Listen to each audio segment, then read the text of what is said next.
नमः ओं विष्णुपादाय कृष्णप्रेष्ठाय भूतले श्रीमते भक्तिवेदांत स्वामीति नामिने नमस्ते सारस्वती देवे गौरवाणी प्रचारिणे निर्विशेषा शून्यवादी पाश्चात्य देशतारिणे जय श्री कृष्ण चैतन्य प्रभु नित्यानंद श्री अद्वैत गदाधर श्रीवासादि गौरभक्तवृंद हरे कृष्णा कृष्णा कृष्णा हरे हरे हरे राम राम राम हरे हरे।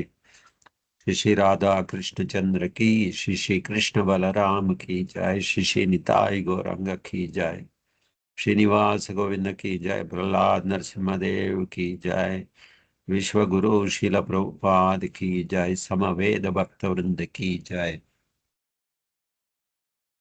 ಸೊ ಇವತ್ತು ಈ ಅಧ್ಯಾಯ ಆತ್ಮ ಸಾಕ್ಷಾತ್ಕಾರ ವಿಜ್ಞಾನ. ಸೊ ದೇವರನ್ನು ಕುರಿತು ಒಂದು ವಾಕ್ಯ. ಸೊ ಲಾಸ್ಟ್ ಟೈಮ್ ನಾವು ಓದಿದ್ವಿ ಇಲ್ಲಿವರೆಗೂ. ಸೊ ಇದು ಈ ಅಧ್ಯಾಯ ಆಲ್ಮೋಸ್ಟ್ ಎಂಡಲ್ಲಿ ಮುಗಿತಾ ಇದೆ. ಸೊ ಇನ್ನೊಂದು 2 ಪೇರ ಇದೆ, ಓದನ್ನ ಚರ್ಚೆ ಮಾಡೋಣ. ಸೊ ಮಾನವ ಸಮಾಜಕ್ಕೆ ಪರಿಪೂರ್ಣ ತಿಳಿವಳಿಕೆಯನ್ನು ನೀಡುವುದು ಕೃಷ್ಣ ಪ್ರಜ್ಞಾ ಆಂದೋಲನದ ಉದ್ದೇಶ. ಸೊ ಪ್ರಭುಪಾದರು ಇಲ್ಲಿ ಹೇಳ್ತಾ ಇದ್ದಾರೆ, ಮಾನವ ಸಮಾಜಕ್ಕೆ ಪರಿಪೂರ್ಣ ತಿಳುವಳಿಕೆಯನ್ನು ನೀಡುವುದು ಕೃಷ್ಣ ಪ್ರಜ್ಞಾ ಆಂದೋಲನದ ಉದ್ದೇಶ. ಸೊ ಅಂತಹ ತಿಳುವಳಿಕೆಯಿಂದ ಮಾನವನು ತಾನಾರು, ದೇವರು ಯಾರು, ಲೌಕಿಕ ಪ್ರಪಂಚವೆಂದರೇನು, ನಾವು ಇಲ್ಲೇಕೆ ಬಂದಿದ್ದೀವಿ, ನಾವೇಕೆ ಇಷ್ಟೆಲ್ಲ ಕಷ್ಟ ಕಾರ್ಪಣ್ಯಗಳನ್ನು ಅನುಭವಿಸಬೇಕು ಮತ್ತು ನಾವೇಕೆ ಸಾಯಬೇಕು ಎಂದು ತಿಳಿಯಬಹುದು. ಸೊ ಯಾರು ಸಾಯಲು ಬಯಸುವುದಿಲ್ಲ ಎಂಬುದೇನೋ ನಿಜ, ಆದರೆ ಸಾವು ಬಂದೇ ಬರುತ್ತದೆ. ಯಾರು ಮುದುಕರಾಗಲು ಬಯಸುವುದಿಲ್ಲ, ಆದರೂ ಮುಪ್ಪು ಬಂದೇ ಬರುತ್ತದೆ.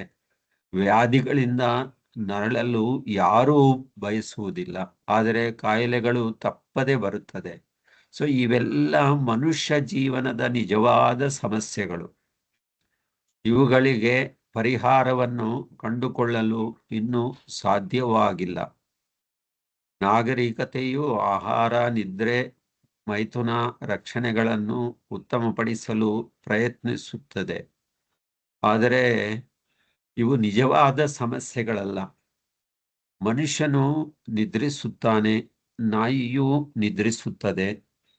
ಒಂದು ಸುಸಜ್ಜಿತವಾದ ಮನೆಯನ್ನು ಹೊಂದಿರುವ ಮಾತ್ರಕ್ಕೆ ಮನುಷ್ಯನು ಹೆಚ್ಚು ಪ್ರಗತಿ ಸಾಧಿಸಿದ್ದಾನೆ ಎಂದು ಅರ್ಥವಲ್ಲ. ಸೊ ಈ 2 ಪ್ರಸಂಗಗಳಲ್ಲಿ ನಡೆಯುವ ಕ್ರಿಯೆಯಾದ ನಿದ್ರಿಸುವಿಕೆ ಒಂದೇ. ಮನುಷ್ಯನು ತನ್ನ ರಕ್ಷಣೆಗಾಗಿ ಅಣುಬಾಂಬುಗಳನ್ನು ಕಂಡು ಹಿಡಿದಿದ್ದಾನೆ. ನಾಯಿಗೆ ಕೊರೆ ಹಲ್ಲುಗಳು, ಪಂಜಗಳು ಇವೆ. ಅದು ಕೂಡ ತನ್ನನ್ನು ರಕ್ಷಿಸಿಕೊಳ್ಳಬಲ್ಲದು. ಈ 2 ಪ್ರಸಂಗಗಳಲ್ಲಿಯೂ ರಕ್ಷಣೆಯೇ ಉದ್ದೇಶವಾಗಿದೆ. ತನ್ನಲ್ಲಿ ಅಣುಬಾಂಬ್ ಇರುವುದರಿಂದ ಇಡೀ ಪ್ರಪಂಚವನ್ನೇ ಅಥವಾ ಇಡೀ ಬ್ರಹ್ಮಾಂಡವನ್ನೇ ಗೆಲ್ಲಬಲ್ಲೆ ಎಂದು ಮನುಷ್ಯನು ಹೇಳಲಾರ. ಅದು ಸಾಧ್ಯವೋ ಅಲ್ಲ. ರಕ್ಷಣೆಗಾಗಿ ಸಾಧ್ಯವೂ ಇಲ್ಲ. ರಕ್ಷಣೆಗಾಗಿ ಮನುಷ್ಯನು ವ್ಯಾಪಕವಾದ ವಿಧಾನವನ್ನು ಹೊಂದಿರಬಹುದು.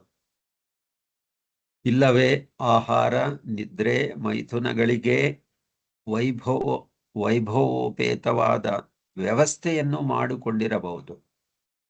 ಆದರೆ ಇವೆಲ್ಲ ಅವನನ್ನು ಪ್ರಗತಿಪರವನ್ನಾಗಿಸುವುದಿಲ್ಲ. ಅವನ ಪ್ರಗತಿಯನ್ನು ನಯಗೊಳಿಸಿದ ಪಶುಜೀವನ ಎಂದು ಹೇಳಬಹುದಷ್ಟೇ. ಸೊ ನಿಜವಾದ ಪ್ರಗತಿ ಎಂದರೆ ದೇವರನ್ನು ಅರಿತುಕೊಳ್ಳುವುದು. ದೇವರನ್ನು ನಾವು ತಿಳಿದುಕೊಳ್ಳದಿದ್ದರೆ ನಿಜವಾಗಿ ನಾವು ಪ್ರಗತಿ ಸಾಧಿಸಿದಂತಲ್ಲ. ಅನೇಕ ಮೂಢರು ದೇವರ ಅಸ್ತಿತ್ವವನ್ನೇ ಅಲ್ಲಗಳೆಯುತ್ತಾರೆ, ಏಕೆಂದರೆ ದೇವರು ಇಲ್ಲದಿದ್ದರೆ ಅವರ ಪಾಪ ಕಾರ್ಯಗಳನ್ನು ಮುಂದುವರಿಸಲು ಅನುಕೂಲವಾಗುತ್ತದೆ. ಸೊ ದೇವರು ಇಲ್ಲ ಎಂದು ಭಾವಿಸುವುದೇನೋ ಅವರಿಗೆ ಚೆನ್ನ ಎನ್ನಿಸಬಹುದು. ಆದರೆ ಅವರು ನಿರಾಕರಿಸಿದ ಮಾತ್ರಕ್ಕೆ ದೇವರು ಸಾಯುವುದಿಲ್ಲ. ದೇವರು ಇದ್ದಾನೆ, ಅವನ ಆಳ್ವಿಕೆಯೂ ಇದ್ದೇ ಇರುತ್ತದೆ.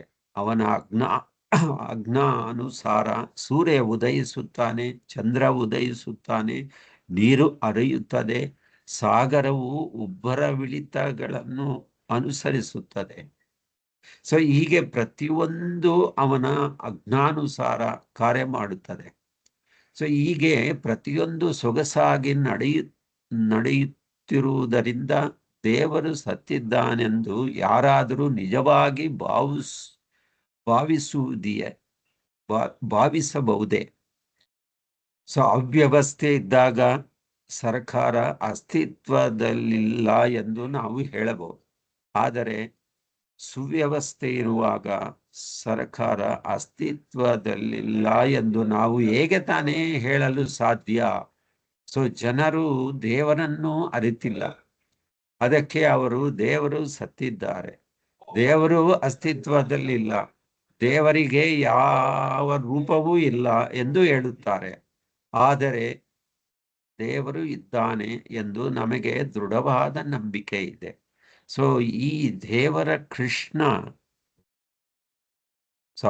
ಆ ದೇವರೇ ಕೃಷ್ಣ.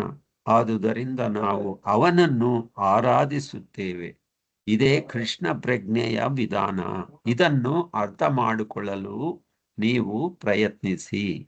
ಸೊ ಪ್ರಭುಪಾದರು ಇಲ್ಲಿ ಹೇಳ್ತಾ ಇದ್ದಾರೆ, ಎಷ್ಟು ಚೆನ್ನಾಗಿ ನೋಡಿ. ಈ 2 ಪೇರದಲ್ಲಿ ತುಂಬಾ ತುಂಬಾ ಚೆನ್ನಾಗಿದೆ. ಸೊ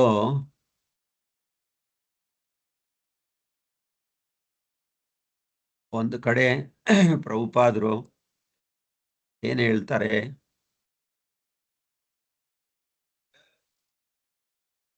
ನಾವು ಯಾರು, ಭಗವಂತ ಯಾರು, ಭಗವಂತನಿಗೆ ನಮಗೂ ಏನು ಸಂಬಂಧ ಎಲ್ಲ ಹೇಳಿದ್ದಾರೆ.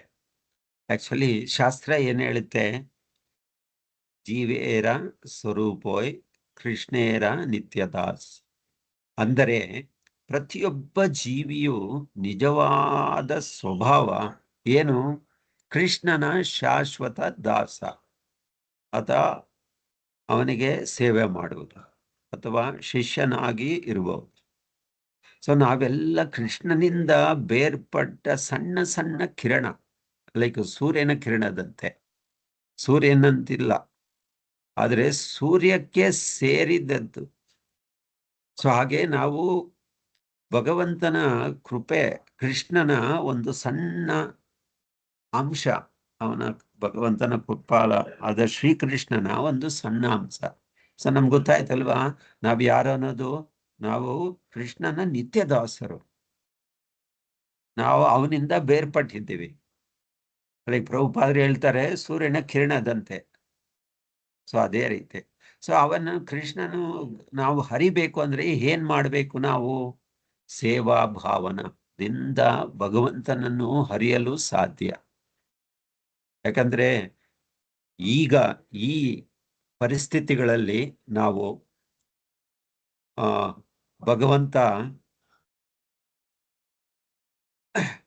ಈ ಪರಿಸ್ಥಿತಿಗಳಲ್ಲಿ ಭಗವಂತನ ಒಂದು ನಾಮ ಆಗಲಿ, ಒಂದು ರೂಪ ಆಗಲಿ, ಒಂದು ಅವನ ಗುಣಗಳಾಗಲಿ ನಮ್ಮ ಈ ಇಂದ್ರಿಯಗಳಿಂದ ಹಿಡಿಯಲು ಸಾಧ್ಯವೇ ಇಲ್ಲ, ಅದು ಅಸಾಧ್ಯ. ಸೊ ಅದರಿಂದ ನಾವು ಏನ್ ಮಾಡಬೇಕು? ಯಾಕಂದ್ರೆ ಈ ಕಣ್ಣುಗಳು ಮುದ್ದಾಗಿಲ್ಲ, ಕಿವಿ ಕ್ಲಿಷ್ಟ, ಮನಸ್ಸು ಅಶುದ್ಧ. ಆದರೆ ಒಂದೇ ಒಂದು ಗುಟ್ಟು ಏನಪ್ಪಾ ಅಂದ್ರೆ, ಭಗವಂತನ ಸೇವಿಸುವ ಮನಸ್ಸು ಬಂದರೆ ಕೃಷ್ಣನನ್ನು ಸ್ವತಃ ಹೃದಯದಲ್ಲಿ ಪ್ರತ್ಯಕ್ಷನಾಗ್ತಾನೆ. ಯಾಕಂದ್ರೆ ಸೇವಿಸುವ ಮನಸ್ಸು ನಮ್ಗಿರಬೇಕು. ಆ ಮನಸ್ಸು ಬಂದ್ರೆ ಭಗವಂತ ಸ್ವತಃ ನಮ್ಮ ಹೃದಯದಲ್ಲಿ ಪ್ರತ್ಯಕ್ಷನಾಗ್ತಾನೆ. ಅದಕ್ಕೆ ಶಾಸ್ತ್ರ ಏನ್ ಹೇಳುತ್ತೆ, ಸೇವೋನ್ಮುಖೇ ಹಿ ಜೀವಾದವು. ಸೇವೆದಿಂದ ಪ್ರಾರಂಭಿಸಬೇಕು. ಸೊ ಆ ಸೇವೆ ಯಾವ ತರ ಪ್ರಾರಂಭ ಆಗುತ್ತೆ? ಜೀಫೆಯಿಂದ, ಬಾಯಿ. ಹೇಗೆ? ಹರಿನಾಮ ಜಪ, ಕೃಷ್ಣನ ಪ್ರಸಾದ ಸೇವೆ. ಸೊ ಇದರಿಂದಲೇ ಏನು ಇಂದ್ರಿಯಗಳೆಲ್ಲ ಶುದ್ಧವಾಗುತ್ತೆ. ಸಿ, ಫಾರ್ಮುಲಾ ಕೊಟ್ಟಿದ್ದಾರೆ ಶಾಸ್ತ್ರ. ಏನ್ ಹೇಳುತ್ತೆ? ಸೇವೋನ್ಮುಖೇ ಹಿ ಜೀವಾದವ್. ಸೊ ಆ ಸೇವೆದಿಂದ ಪ್ರಾರಂಭ ಮಾಡಬೇಕು, ಜೀವದಿಂದ. ಹರಿನಾಮ ಜಪ, ಕೃಷ್ಣನ ಪ್ರಸಾದ ಸೇವೆ. ಸೊ ಇದರಿಂದಲೇ ನಾವು ಇಂದ್ರಿಯಗಳು ಏನಾಗುತ್ತೆ? ಶುದ್ಧವಾಗುತ್ತೆ. ಸೊ ಸೇವೆ ಮಾಡಿದರೆ ಅವಾಗೇನು ನಮ್ಮ ಮನಸ್ಸು ಶುದ್ಧವಾಗುತ್ತೆ. ಸೊ ಕೃಷ್ಣನ ಸೇವೆಯು ಏನು ಗೊತ್ತಾ? ಪ್ರಭುಪಾದರು ಹೇಳ್ತಾರೆ ಒಂದು ಕಡೆ, ಗಂಗಾಜಲದಂತೆ. ಕೃಷ್ಣನ ಸೇವೆಯು ಗಂಗಾಜಲದಂತೆ. ಸೊ ಮನಸ್ಸಿನಲ್ಲಿದ್ದ ಅನೇಕ ಜನ್ಮಗಳ ಮಾಯ, ಪಾಪ, ಕಸ ಏನಾಗುತ್ತೆ? ಸೊ ಇದೆಲ್ಲ ನಾವು ಭಗವಂತನ ಸೇವೆದಿಂದ ಏನಾಗುತ್ತೆ? ಸೊ ಇದೆಲ್ಲ ತೊಳಿಬೋದು. ಏನು?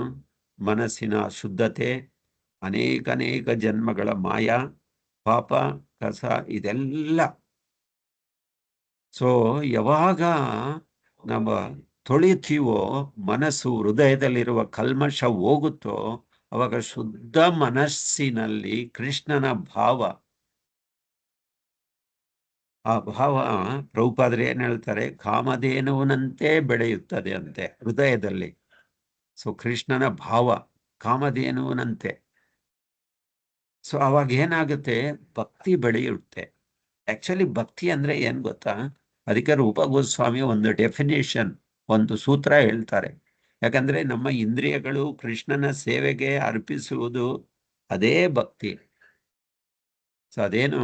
ಸೇವೋನ್ಮುಖೇ ಹಿ ಜೀವಾದವು. ಇನ್ನೊಂದು ಹೇಳ್ತಾರೆ, ಸರ್ವೋಪಾಧಿ ವಿನಿರ್ಮುಕ್ತಂ ತತ್ಪರೇನ ನಿರ್ಮಲಂ ಋಷಿಕೇಶ ಸೇವನಂ ಭಕ್ತಿ. ರೂಪ ಗೋಸ್ವಾಮಿ ಹೇಳೋದು.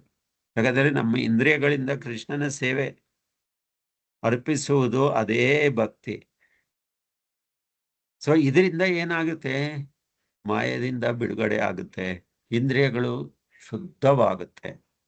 ಸೊ ಅವಾಗ ಸೇವಾ ಭಾವ ಹೇಗೆ ಬೆಳೆಯುತ್ತದೆ? ಸೊ ಅದರಿಂದ, ಸೇವೆ ಮಾಡುವುದರಿಂದ, ನಮ್ಮ ಇಂದ್ರಿಯಗಳೆಲ್ಲ ಸೇರಿ ಭಗವಂತನ ಸೇವೆ ಮಾಡುವುದರಿಂದ. ಸೊ ಅದಕ್ಕೆ ಪ್ರಭುಪಾದರಿಗೆ ಒಬ್ಬ ಭಕ್ತರು ಕೇಳ್ತಾರೆ, ಭಕ್ತರು ಏನು?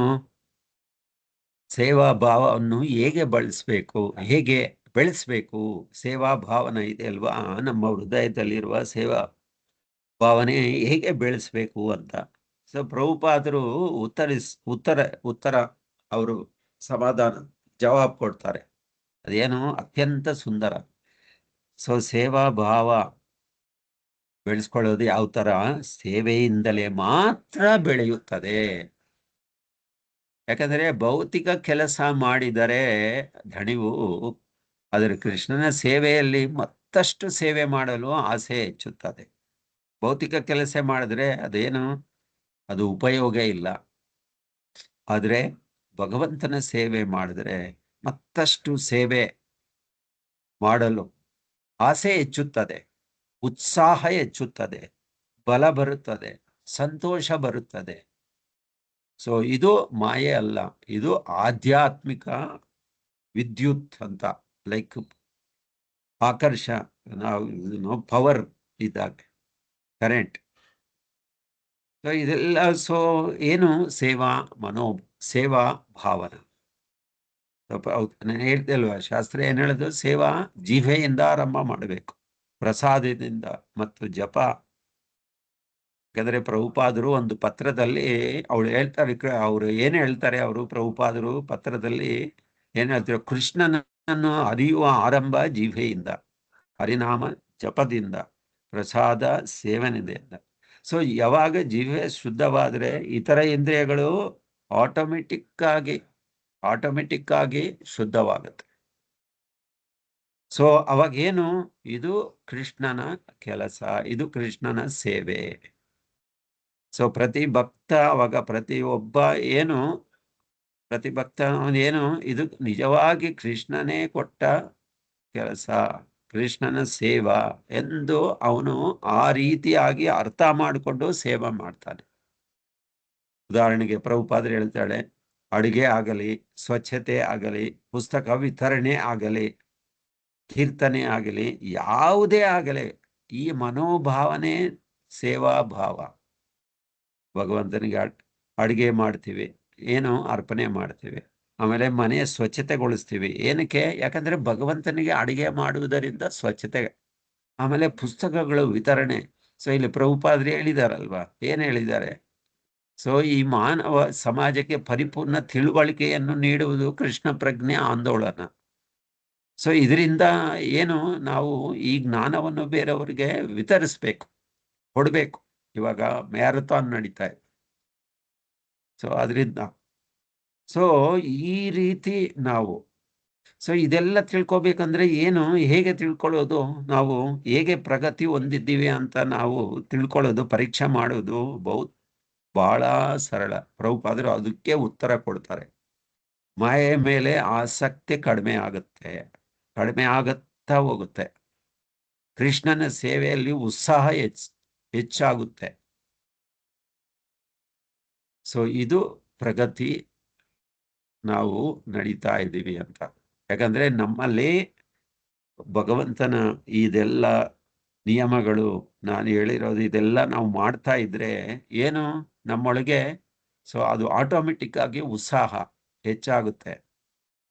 ಆಮೇಲೆ ಮಾಯ ಮೇಲೆ, ಭೌತಿಕ ಆಸೆಗಳ ಮೇಲೆ, ಭೌತಿಕ ಪ್ರಪಂಚದ ಮೇಲೆ ಆಸಕ್ತಿ ಕಡಿಮೆ ಆಗುತ್ತೆ. ಇದು ನಿಜವಾದ ಪ್ರಗತಿ. ಯಾಕಂದ್ರೆ ಇದು ನಿಮ್ಮೊಳಗೆ ನೀವು ತಾನೇ ಅನುಭವಿಸಬಹುದು ಇದು. ಸೊ ಅದಕ್ಕೆ ಪ್ರಭುಪಾದರು ಒಂದು ಉದಾಹರಣೆ ಏನು ಹೇಳ್ತಾರೆ, ಊಟ ಮಾಡಿದವನಿಗೆ ಹೊಟ್ಟೆ ತುಂಬಿದೆ ಅನುಭವ ಬಂದಂತೆ. ನಾವು ಊಟ ಮಾಡ್ತೀವಿ, ಊಟ ಮಾಡಿದ ತಕ್ಷಣ ನಮ್ಗೆ ಏನಾಗುತ್ತೆ, ಹಸುವು. ಸೊ ಅದು ಅನುಭವ ನಮಗೆ ಸಿಗುತ್ತೆ ಅದೇ ರೀತಿ. ಸೊ ಅದರಿಂದ ಇದೆಲ್ಲ ನಾವು ತಿಳ್ಕೋಬೇಕು. ಸೊ ಈಗ ಪ್ರಭುಪಾದರು ಎಷ್ಟು ಚೆನ್ನಾಗಿ ಹೇಳಿದ್ದಾರೆ. ಸೊ ಕೆಲವು ಜನ ಕೇಳ್ತಾರೆ, ಇದೇನಿದು, ದೇವ್ರಿಗೆ ಯಾಕೆ ಸೇವೆ ಮಾಡಬೇಕು, ಅವ್ರನ್ನ ಯಾಕೆ ತಿಳ್ಕೋಬೇಕು? ನೋ, ಮಾನವ ಸೇವೆ ದೊಡ್ಡ ಸೇವೆ ಅಂತ ಹೇಳ್ತಾರೆ. ಅದಕ್ಕೆ ಪ್ರಭುಪಾದರು ಹೇಳ್ತಾರೆ, ಒಬ್ರು ಕೇಳ್ತಾರೆ ಆಕ್ಚುಲಿ ಪ್ರಭುಪಾದನ, ಮಾನವರಿಗೆ ಸೇವೆ ಮಾಡೋದು ಇಲ್ಲವೇ, ಯಾಕೆ ದೇವ್ರಿಗೆ ಮಾಡಬೇಕು ಅಂತ. ಅದಕ್ಕೆ ಪ್ರಭುಪಾದರು ಮಾನವರಿಗೆ ಸೇವೆ ಮಾಡುವ ಅತ್ಯಂತ ಶ್ರೇಷ್ಠ ಏನಪ್ಪಾ ಅಂದ್ರೆ, ಅವರನ್ನು ಕೃಷ್ಣನ ಪ್ರಜ್ಞೆಯರನ್ನಾಗಿ ಮಾಡಿ ಅವರು ಕೃಷ್ಣನ ಭಕ್ತಿಯಲ್ಲಿ ಕಲ್ಪಿಸಿದರೆ ಅದೇ ಅವರು ನಿಜವಾದ ಸೇವೆ. ಎಕ್ಸ್ಪೆಷಲಿ ಜನಗರಿಗೆ ನಾವೇನ್ ಕೊಡ್ಬೇಕು, ತಿಂಡಿ ಕೊಡ್ತೀವಿ, ಅದು ಅದೇನಾಗುತ್ತೆ ಮತ್ತೆ ಬೇಕು ಬೇಕು ಅಂತ ಇಲ್ಲ, ಅವರಲ್ಲಿ ಬದಲಾವಣೆ ತರಬೇಕು, ಅವರಿಗೆ ಒಳ್ಳೆ ಜ್ಞಾನ ಕೊಡಬೇಕು, ಕೃಷ್ಣ ಪ್ರಜ್ಞೆಯನ್ನು ಕೊಡಬೇಕು. ಅವಾಗ ಏನಾಗುತ್ತೆ, ಅವರ ಜೀವನ, ಅವರ ಮನಸ್ಸು, ಅವರ ಭವಿಷ್ಯತ್ತು ಎಲ್ಲವೂ ಬದಲಾವಣೆ ಆಗುತ್ತೆ. ಸೊ ಇದು ಮೇನ್ ಇಂಪಾರ್ಟೆಂಟ್. ಸೊ ಇದೆಲ್ಲ ಅರ್ಥ ಆಯ್ತಲ್ವಾ ನೀವು ಎಲ್ಲರಿಗೂ? ಎಷ್ಟು ಚೆನ್ನಾಗಿ ಪ್ರಭುಪಾದರು ಹೇಳ್ತಾರೆ. ಸೊ ಸಾರಾಂಶ ಏನಪ್ಪಾ ಅಂದ್ರೆ, ನಾವು ಕೃಷ್ಣನ ನಿತ್ಯ ದಾಸರು. ಸೊ ಯಾವಾಗ ನಾವು ಕೃಷ್ಣ ನಿತ್ಯ ದಾಸರಂತ ತಿಳ್ಕೊಂತೀವೋ ಅವಾಗೇನು, ನಮ್ಮಲ್ಲಿ ಸೇವಾ ಭಾವ ಬರುತ್ತೆ. ಆ ಸೇವಾ ಭಾವದಿಂದ ಭಗವಂತ ಏನಾಗ್ತಾನೆ, ನಮ್ಮ ಹೃದಯದಲ್ಲಿ ಪ್ರತ್ಯಕ್ಷನಾಗ್ತಾನೆ. ನಮಗೆ ಗೊತ್ತಾಗುತ್ತೆ. ಕೃಷ್ಣ ಹೇಳಿದ್ದಾನೆ ಭಗವದ್ಗೀತಾದಲ್ಲಿ, ಮಮೈವ ಅಂಶೋ ಜೀವ ಲೋಕೆ ಜೀವಪುತ. ಯಾಕಂದ್ರೆ ಅವನು ನಮ್ಮ ಹೃದಯದಲ್ಲಿ ಇದ್ದಾನೆ. ಈಶ್ವರ ಸರ್ವಭೂತಾನಾಂ ಹೃದ್ದೇಶು ಅರ್ಜುನ ತಿಷ್ಠತಿ ಭ್ರಾಮಯನ್ ಸರ್ವಭೂತಾನಿ ಯಂತ್ರರೂಢಾನಿ ಮಾಯಯ. ಯಾಕಂದ್ರೆ ಅವನು ನಮ್ಮ ಹೃದಯದಲ್ಲಿ ಇದ್ದಾನೆ. ಸೊ ಈ ಸೇವದಿಂದ ಕೃಷ್ಣನ ಹೃದಯದಲ್ಲಿ ಪ್ರತ್ಯಕ್ಷವಾಗಿ ನೋಡ್ಬೋದು. ಸೇವದಿಂದ ಮನಸ್ಸು ಶುದ್ಧವಾಗುತ್ತೆ. ಸೊ ಆಮೇಲೆ ಜಪ ಪ್ರಸಾದದಿಂದ ನಮ್ಮ ಸೇವೆ ಆರಂಭವಾಗುತ್ತೆ. ಆಮೇಲೆ ಮಹಾತ್ಮರ ಸಹವಾಸವೇ ಇದಕ್ಕೂ ಒಂದು ಗತಿ ನಮಗೆ. ಯಾಕಂದ್ರೆ ಸೇವೆಯೇ ಸಂತೋಷ, ಸೇವೆಯೇ ಮುಕ್ತಿ, ಸೇವೆಯೇ ನಮ್ಮ ಜೀವನ. ಸೊ ಇದೆಲ್ಲ ಬರಬೇಕು ಅಂದ್ರೆ ಏನು, ಮಹಾತ್ಮರ ಸಹವಾಸ. ಯಾಕಂದ್ರೆ ನಮ್ಮ ಮುಕ್ತಿಗೆ ಭಾಗವತ ಏನ್ ಹೇಳುತ್ತೆ ಗೊತ್ತಾ, ಮುಕ್ತಿಗೆ ದಾರಿ ಯಾವ್ದಪ್ಪ ಅಂದ್ರೆ, ಶಾಸ್ತ್ರ ಮತ್ತೆ ಮತ್ತೆ ಹೇಳುತ್ತೆ ಏನು, ಮಹಾತ್ಮರ ಸೇವೆ. ಮುಕ್ತಿಗೆ ನೇರವಾದ ದಾರಿ. ಸೊ ಆ ಮಹಾತ್ಮರು ಯಾರು? ಕೃಷ್ಣ ಪ್ರಜ್ಞೆ ಆಂದೋಲನ, ಕೃಷ್ಣ ಪ್ರಜ್ಞೆ ಸಂಸ್ಥಾಪನಾ ಆಚಾರ್ಯರು ಪ್ರಭುಪಾದರು. ಯಾಕಂದ್ರೆ ನಾವು ಕೃಷ್ಣ ಪ್ರಜ್ಞೆ ಆಂದೋಲನಕ್ಕೆ ಸೇವೆ ಮಾಡಿದ್ರೆ ಪ್ರಭುಪಾದರಿಗೆ ಸೇವೆ ಮಾಡ್ದಾಗ. ಯಾಕಂದ್ರೆ ಅವರು ಮಹಾತ್ಮರು, ಅವರ ಸೇವೆ ಮಾಡಿದ್ರೆ ಮುಕ್ತಿಗೆ ನಮಗೆ ದಾರಿ ಸಿಗುತ್ತೆ.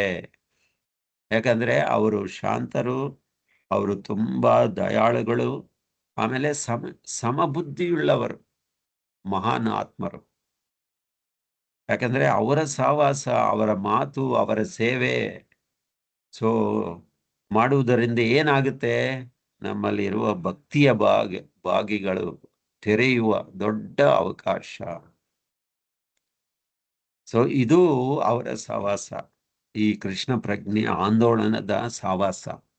ಯಾಕಂದ್ರೆ ಅಲ್ಲಿ ನಾವು ಬಂದಿದ್ದೀವಿ ಅಂದ್ರೆ ಪ್ರಭುಪಾದರ ಒಂದು ಸಹವಾಸ ಸಿಗ್ದಾಗೆ, ಮಹಾನ್ ಆತ್ಮರ ಒಂದು ಸಹವಾಸ. ಇಲ್ಲ ಅಂದ್ರೆ ಏನಾಗುತ್ತೆ? ಇಂದ್ರಿಯಾಸಕ್ತರ ಜೊತೆ ಇದ್ದರೆ ಏನು ಮಾರ್ಗ? ನೇರವಾಗಿ ಕೆಳಗಡೆ. ಆದ್ರೆ ಮಹಾತ್ಮರ ಜೊತೆ ಇದ್ದರೆ ನಮ್ಮ ಮಾರ್ಗ ನೇರವಾಗಿ ಮೇಲಕ್ಕೆ. ಸೊ ಅಷ್ಟೇ. ಸೊ ಅದಕ್ಕೆ ನಾವು ಏನ್ ಮಾಡಬೇಕು? ಸದಾ ಏನು ಕೃಷ್ಣ ಪ್ರಜ್ಞೆ ಆಂದೋಲನದ ಪ್ರಭುಪಾದರು ಹೇಳಿರುವ ಈ ಪುಸ್ತಕ, ಪ್ರಭುಪಾದರು ಕೊಟ್ಟಿರುವ ಇದೆಲ್ಲ ಓದ್ತಾ ಇರ್ಬೇಕು. ಅವರ ಸಂಪರ್ಕದಲ್ಲೇ ಇರ್ತೀವಿ. This is the secret. ಇಲ್ಲ ಅಂದ್ರೆ ಏನು? ಸೊ ನಮ್ಮ ಮಾರ್ಗ ಇಂದ್ರಿಯಾಸಕ್ತರ ಜೊತೆ ಇದ್ದರೆ, ಹೇಳ್ತಾರೆ ಶಾಸ್ತ್ರ, ಸಂಗಾತ್ ಸಂಜಾಯತೆ ಕಾಮ, ಸಂಗಾತ್ ಸಂಜಾಯತೆ ಕಾಮ. ಸೊ ಮಾರ್ಗ ನೇರವಾಗಿ ಕೆಳಗಡೆ. ಸೊ ಮಹಾತ್ಮರ ಜೊತೆ ಇದ್ದರೆ ಮಾರ್ಗ ನೇರವಾಗಿ ಮೇಲಕ್ಕೆ. ಸೊ ಇದು ಎಷ್ಟು ಚೆನ್ನಾಗಿ ಪ್ರಭುಪಾದರು ಈ 2 ಪೇರಗಳಲ್ಲಿ ನಮಗೆ ಹೆಚ್ಚು ಚೆನ್ನಾಗಿ ಹೇಳಿದ್ದಾರೆ ನೋಡಿ. ಸೊ ಅದರಿಂದ ನಾವೆಲ್ಲ ತಿಳ್ಕೋಬೇಕು. ಓಕೆ. ಸೊ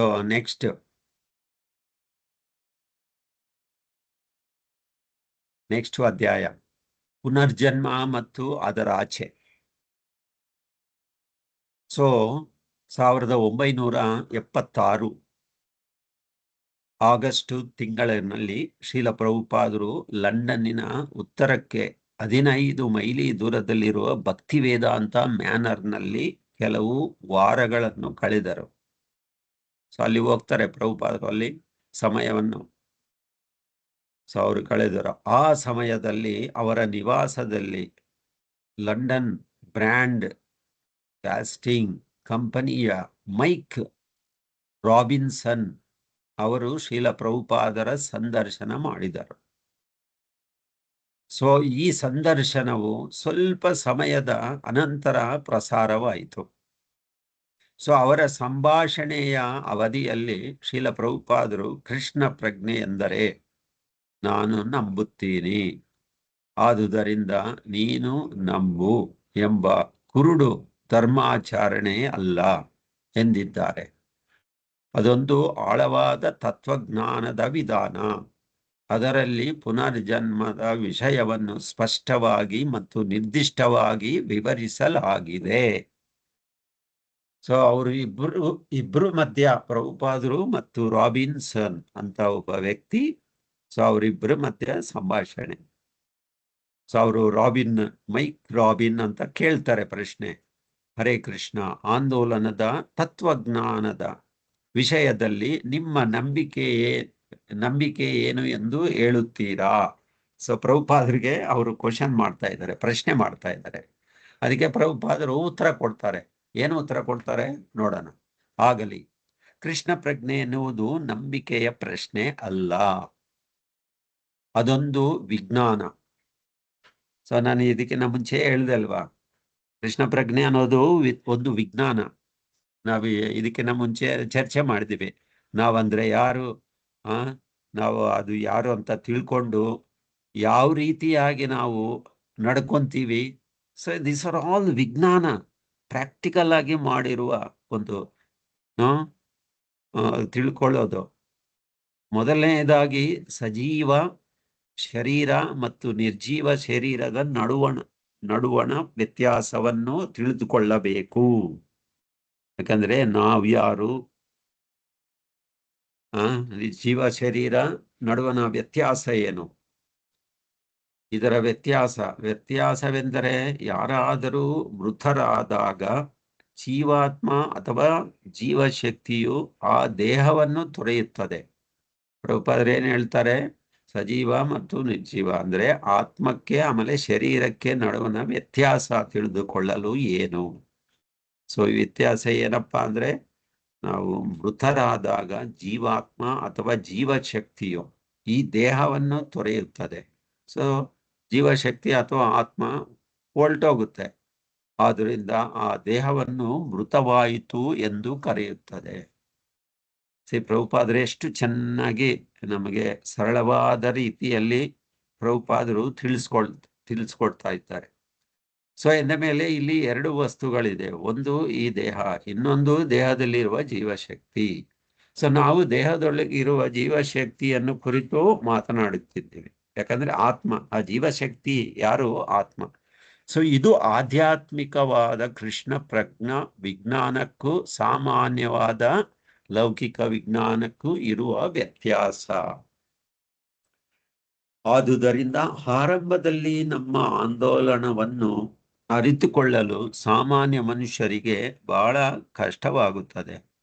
ಮೊದಲು ವ್ಯಕ್ತಿಯು ತಾನು ಈ ದೇಹದಿಂದ ಭಿನ್ನವಾದ ಆತ್ಮ ಎಂದು ಅರಿತುಕೊಳ್ಳಬೇಕು. ಸೊ ನಾವು ತಿಳ್ಕೋಬೇಕು ಮೊದಲೇ ಏನು? ನಾನು ಶರೀರ ಅಲ್ಲ, ನಾನು ಆತ್ಮ. ಸೊ ಅದಕ್ಕೆ ನಾವೇನ್ ಮಾಡಬೇಕು?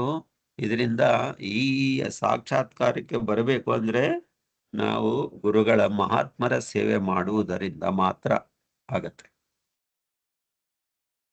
ಸೊ ಅದಕ್ಕೆ ಅವ್ರು ಹೇಳ್ತಾ ಇದ್ದಾರೆ, ರಾಬಿನ್ ಅವರು. ಸೊ ನಾವು ಅದನ್ನು ಯಾವ ರೀತಿಯಾಗಿ ತಿಳಿದುಕೊಳ್ಳಬೇಕು, ಅರಿತುಕೊಳ್ಳುತ್ತೇವೆ ಅಂತ. ಅದಕ್ಕೆ ಪ್ರಭುಪಾದರು ಹೇಳ್ತಾರೆ, ನೀವು ಯಾವುದೇ ಕ್ಷಣದಲ್ಲಾದರೂ ಅರಿತುಕೊಳ್ಳಬಹುದು, ಆದರೆ ಅದಕ್ಕೆ ಸ್ವಲ್ಪ ಮಟ್ಟಿನ ಬುದ್ಧಿ ಮತ್ತೆ ಬೇಕು. ನೋಡಿ ಪ್ರಭುಪಾದರು ಎಷ್ಟು ಚೆನ್ನಾಗಿ ಸರಳವಾಗಿ ಒಳ್ಳೆ ಸರಳವಾದ ಭಾಷೆಯಲ್ಲಿ ನಮಗೆ ತಿಳಿಸ್ಕೊಡ್ತಾ ಇದ್ದಾರೆ. ಉದಾಹರಣೆ ಕೊಡ್ತಾರೆ. ಮಗು ಬೆಳೆದು ಹುಡುಗನಾಗುತ್ತಾನೆ. ಉದಾಹರಣೆ ಇದು. ಹುಡುಗನು ಯುವಕನಾಗುತ್ತಾನೆ, ಯುವಕನು ಪ್ರೌಢನಾಗುತ್ತಾನೆ, ಪ್ರೌಢನು ಮುದುಕನಾಗುತ್ತಾನೆ. ಅವಧಿಯು ಉದ್ದಕ್ಕೂ ಮಗುವಿನಿಂದ ಮುದುಕನವರೆಗೆ ಅವನ ದೇಹವು ಬದಲಾಗುತ್ತಿದ್ದರೂ ತಾನು ಅದೇ ವ್ಯಕ್ತಿತ್ವವನ್ನು ಹೊಂದಿರುವ ಒಬ್ಬನೇ ವ್ಯಕ್ತಿ ಎಂದು ಅವನು ಭಾವಿಸುತ್ತಾನೆ. ಅಲ್ವಾ? ನಾವೆಲ್ಲ ಇದೇ ರೀತಿ. ಫಸ್ಟು ನಾವು ಏನು, ಮಗು ಬೆಳುತ್ತೆ, ಮಗುವಿಂದ ಬೆಳುತ್ತೆ ಈ ದೇಹ. ಹುಡುಗನು ಯುವಕನು, ಯುವಕನಿಂದ ಪ್ರೌಢ, ಪ್ರೌಢನಿಂದ ಮುದುಕ. ಸೊ ಈ ರೀತಿ ಬೆಳೆಯುತ್ತೆ. ಆದ್ರೆ ಒಳಗಡೆ ಇರುವ ಅದು ದೇಹಸ್ಥ ಶಕ್ತಿ ಇದೆ ಅಲ್ವಾ, ಆತ್ಮ ಒಂದೇ ರೀತಿಯಾಗಿರುತ್ತೆ. ಸೊ ಇಲ್ಲಿ ನೋಡಿ, ದೇಹವು ಬದಲಾಗುತ್ತದೆ, ಆದರೆ ದೇಹದಲ್ಲಿರುವ ಆತ್ಮ ಹಾಗೆಯೇ ಇರುತ್ತದೆ. ಆದ್ರಿಂದ ನಮ್ಮ ಈಗಿನ ದೇಹವು ವೃತ್ತಿ ಹೊಂದಿದ ಮೇಲೆ ನಮಗೆ ಮತ್ತೊಂದು ದೇಹವು ದೊರಕುತ್ತದೆ ಎಂದು ನಾವು ತಾರ್ಕಿಕವಾಗಿ ತೀರ್ಮಾನಕ್ಕೆ ಬರಬೇಕಾಗುತ್ತದೆ. ಇದನ್ನು ಆತ್ಮ ದೇಹಾಂತರ ಎಂದು ಕರೆಯುತ್ತಾರೆ. ಪ್ರಭುಪಾದರು ಎಷ್ಟು ಚೆನ್ನಾಗಿ ಹೇಳಿದ್ದಾರೆ ನೋಡಿ. ಸೊ ಮತ್ತೆ ಅವ್ರು ಕೇಳ್ತಾರೆ, ರಾಬಿನ್, ಹಾಗಾದ್ರೆ ಜನರು ಸತ್ತಾಗ ಅವರ ಭೌತಿಕ ದೇಹ ಮಾತ್ರ ಸಾಯುತ್ತದೆ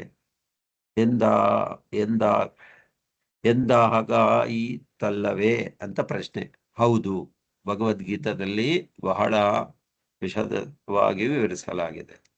ಏನಪ್ಪಾ? ಪ್ರಭುಪಾದರು ಒಂದು ಶ್ಲೋಕ, 2ನೇ ಪಾಯಿಂಟ್ ಅಂದ್ರೆ 2ನೇ ಅಧ್ಯಾಯ 20ನೇ ಶ್ಲೋಕ ಕೋಟ್ ಮಾಡ್ತಾರೆ. ನ ಜಾಯತೆ ಮ್ರಿಯತೆ ವಾ ಕದಾಚಿನ್ ನ ಅನ್ಯತೆ ಅನ್ಯಮಾನೆ ಶರೀರೆ ಅಂತ. ಸೊ ಮೈಕ್ ರಾಬಿನ್ ಅವರು ಮತ್ತೆ ಇನ್ನೊಂದು ಪ್ರಶ್ನೆ. ಸೊ ನೀವು ಹೆಚ್ಚಾಗಿ ಶ್ಲೋಕಗಳನ್ನು ಉದ್ಧರಿಸುತ್ತೀರಾ? ಹೌದು, ನಾವು ಅನೇಕ ಶ್ಲೋಕಗಳನ್ನು ಉದ್ಧರಿಸುತ್ತೇವೆ. ಯಾಕಂದ್ರೆ ಕೃಷ್ಣ ಪ್ರಜ್ಞೆಯು ಒಂದು ಗಹನವಾದ ಶಿಕ್ಷಣವಾಗಿದೆ. ಇದೊಂದು ಸಾಮಾನ್ಯವಾದ ಧರ್ಮವಲ್ಲ. ಭಕ್ತನಿಗೆ ಭಗವದ್ಗೀತೆ ಈ ಶ್ಲೋಕವನ್ನು ಹುಡುಕಿ ಅಂತ ಹೇಳ್ತಾರೆ. ಅವಾಗ ಶಿಷ್ಯ ನ ಜಾಯತೆ ಮ್ರಿಯತೆ ವಾ ಕದಾಚಿನ್ನಾಯಂ ಭೂತ್ವಾ ಭವಿತಾ ವಾ ನ ಭೂಯಃ ಅಜೋ ನಿತ್ಯಃ ಶಾಶ್ವತೋಯಂ ಪುರಾಣೋ ನ ಹನ್ಯತೆ ಹನ್ಯಮಾನೇ ಶರೀರೆ. ಯಾಕಂದ್ರೆ ಆತ್ಮಕ್ಕೆ ಹುಟ್ಟು ಸಾವುಗಳಿಲ್ಲ. ಒಮ್ಮೆ ಅಸ್ತಿತ್ವಕ್ಕೆ ಬಂದ ಮೇಲೆ ಅದಕ್ಕೆ ಕೊನೆ ಎಂಬುದಿಲ್ಲ. ಸೊ ಆತ್ಮನು ಅಜಾತ ಶಾಶ್ವತ ಸದಾ ಅಸ್ತಿತ್ವದಲ್ಲಿ ಇರುತ್ತದೆ. ಸೊ ಆತ್ಮನು ಅಮರ ಮತ್ತು ಅನಾದಿ. ದೇಹವು ನಾಶವಾದಾಗ ಆತ್ಮವು ನಾಶವಾಗುವುದಿಲ್ಲ. ಸೊ ಇದು ಮೇನ್. ಸೊ ಇದು ನೆಕ್ಸ್ಟ್ ಓದೋಣ. ಸೊ ಇಲ್ಲಿಗೆ ಸೊ ಮುಕ್ತಾಯ ಮಾಡುವನ. ಸೊ ಅದರಿಂದ ಅದಕ್ಕೆ ನೀವು ಬೇಗ ಸ್ವಲ್ಪ ಜಾಯಿನ್ ಆದ್ರೆ ಚೆನ್ನಾಗಿರುತ್ತೆ. ಸೊ ದಯವಿಟ್ಟು ಓದಿ. ಸೊ ನೆಕ್ಸ್ಟ್ ವೀಕು ನಾವು ಓದೋಣ. ಓಕೆ, ಸೊ ಇಲ್ಲಿಗೆ ಮುಗಿಸೋಣ. ಶಿಲ ಪ್ರಭುಪಾದ್ ಕೀ ಜೈ. ನಿತಾಯ್ ಗೌರ್ ಪ್ರೇಮಾನಂದೇ. ಥ್ಯಾಂಕ್ ಯು ಪ್ರಭು. ಹರೇ ಕೃಷ್ಣ. ಹರೇ ಕೃಷ್ಣ. ಹರೇ ಕೃಷ್ಣ ಪ್ರಭು. ಹರೇ ಕೃಷ್ಣ. ಹರೇ ಕೃಷ್ಣ.